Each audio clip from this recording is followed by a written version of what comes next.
Hello everyone, welcome back to my channel, the Teaching in Vacancy Updates. So this is the second part of the Kurukshetra University for various posts. The application regarding the notification regarding the vacant positions in Kurukshetra University. So we had done till 23 number instruction. So this is the general instruction that we are covering right now.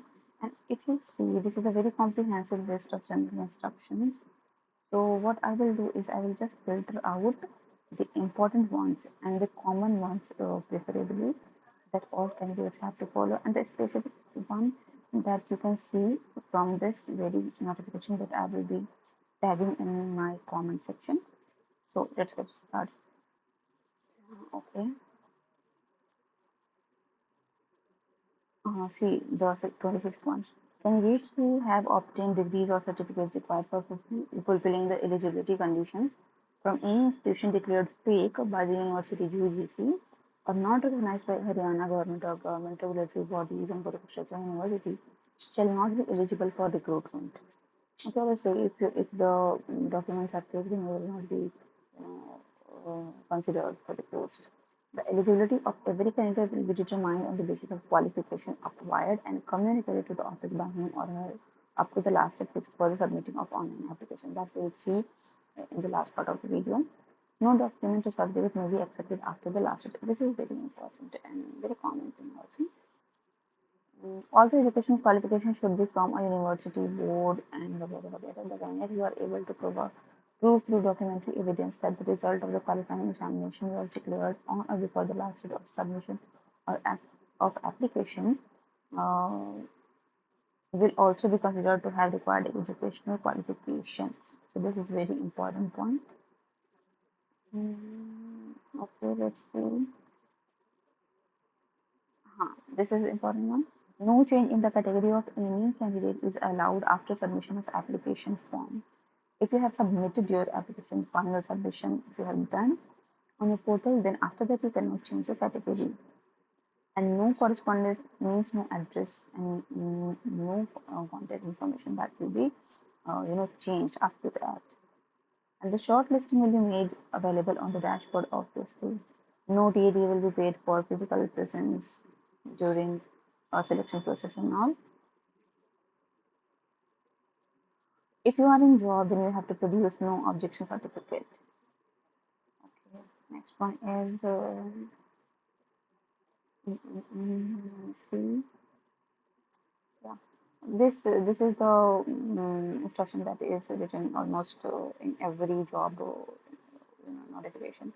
That submission of online application does not mean that your candidature is eligible for appointment. This is just the one criteria of producing your candidature to the university.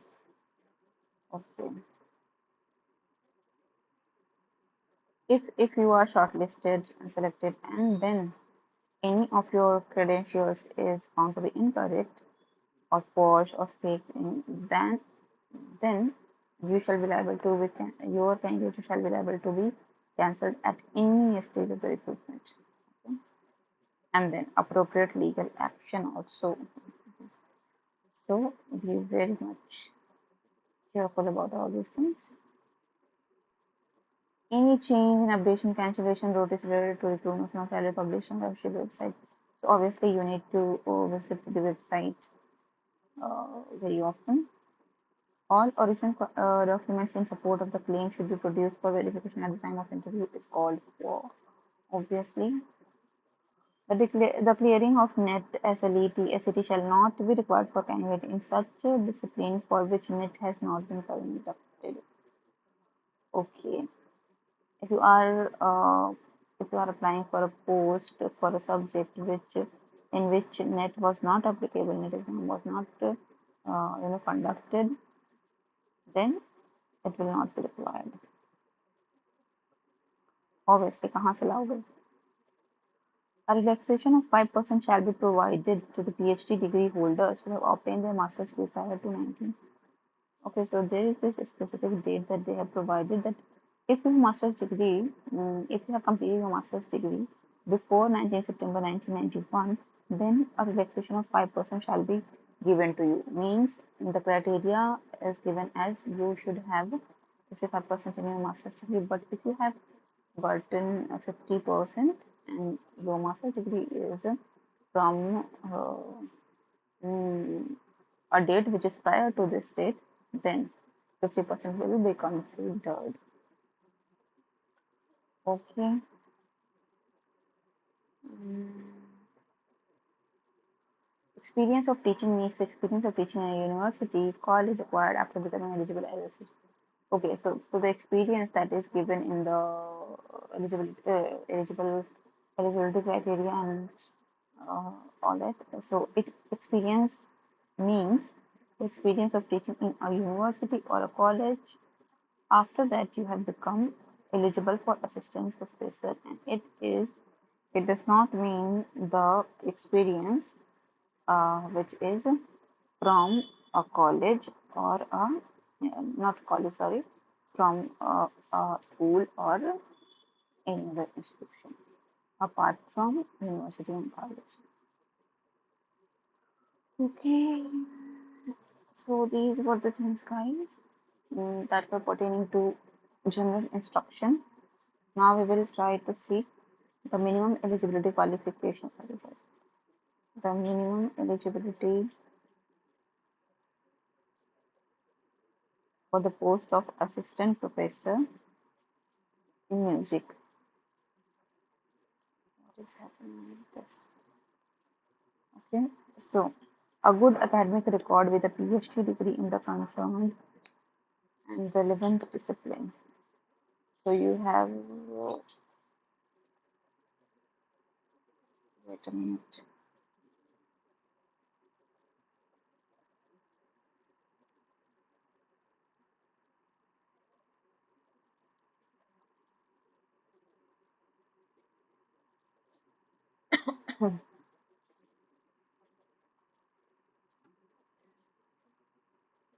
So you need to have a master's degree um, with 55% in the relevant subject. Besides fulfilling the above qualification, you must have completed NET exam conducted by UGC or CSIR. The next one is the PhD degree should be from a regular mode college, and the PhD thesis has been evaluated by at least two external examiners. An open PhD viva voce of the candidate has been conducted. The candidate has published two research papers from his or her PhD work, out of which at least one is in a referred journal. The candidate has presented at least two research papers on his or her PhD work in conferences. So these are the qualifications that are required. So chapter number 7 says minimum eligibility qualification for the post of associate professor.